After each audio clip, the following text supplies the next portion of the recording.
warahmatullahi wabarakatuh. Perkenalkan, nama saya Ryan Fikri, NPM 1834020009. Pembinaan sumber daya manusia, hubungannya dengan pelestarian sumber daya alam, dan upaya meningkatkan kualitas sumber daya manusia melalui interaksi positif dengan lingkungan. Secara antropologi, budaya manusia merupakan makhluk Tuhan tersempurna. Karena pada manusia, selain kehidupan, ia dianugerahi cipta, rasa, dan karsa, maka lahirlah manusia budaya atau berbudaya. Sebagai manusia berbudaya, ia memanfaatkan sumber daya alam dalam usaha mempertahankan eksistensi dan kelangsungan hidupnya. Dalam menjaga kelangsungan hidupnya, manusia berusaha memanfaatkan SDA yang ada disertai pengelolaan yang baik. Manusia sangat dominan dalam mengelola lingkungan, sedangkan kelangsungan hidup manusia tergantung pada kelestarian ekosistemnya. Sebagai contoh, ekosistem sungai yang mengalami pencemaran yang disebabkan oleh bahan-bahan beracun, maka airnya tidak dapat digunakan lagi untuk keperluan manusia, khususnya minum.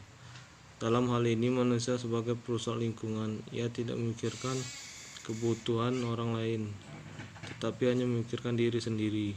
Oleh karena itu, agar SDA dapat dimanfaatkan secara efektif dan efisien, juga demi kelangsungan hidup manusia dan pelestarian SDA itu, maka dari sumber daya manusia selain sendiri perlu adanya pembinaan. Salah satu cara yang efektif dapat digunakan melalui pendidikan. Sumber daya manusia dan sumber daya alam merupakan unsur lingkungan hidup satuan ruang dengan semua benda, daya, keadaan, dan makhluk hidup.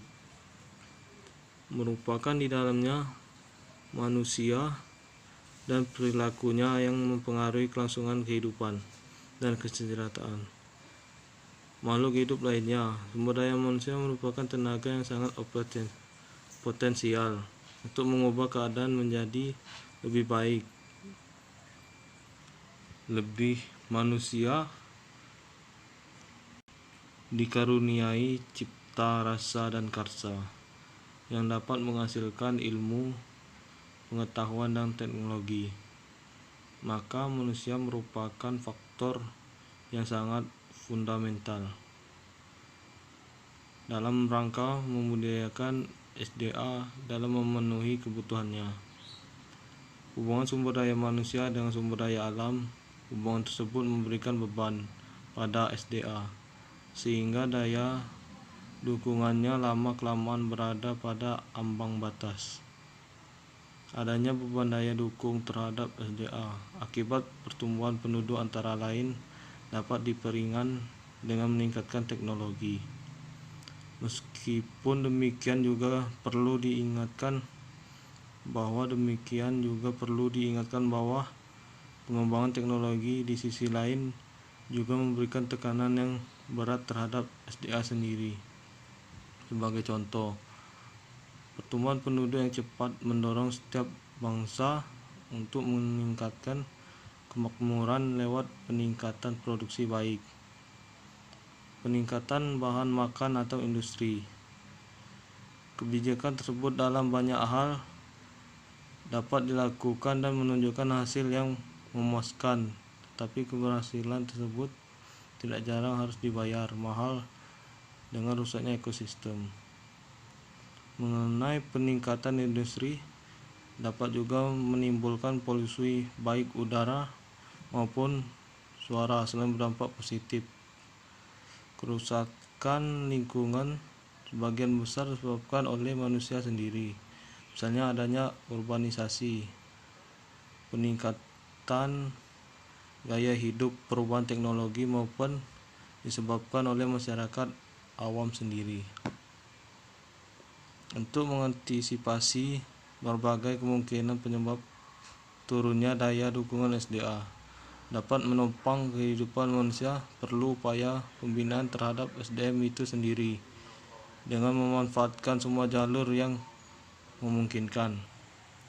Hubungan penggunaan sumber daya manusia dengan pelestarian sumber daya alam dapat dilaksanakan secara efektif, efisien, dan lestari, maka pelaksanaan pembinaan SDM diarahkan pada pengembangan pikiran, perasaan, moral, dan lainnya.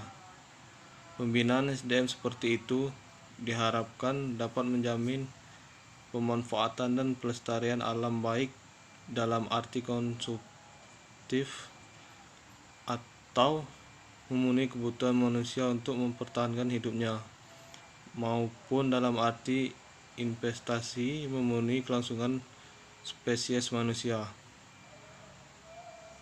Mungkin itu saja yang bisa saya sampaikan. Apabila ada salah kata, saya minta maaf.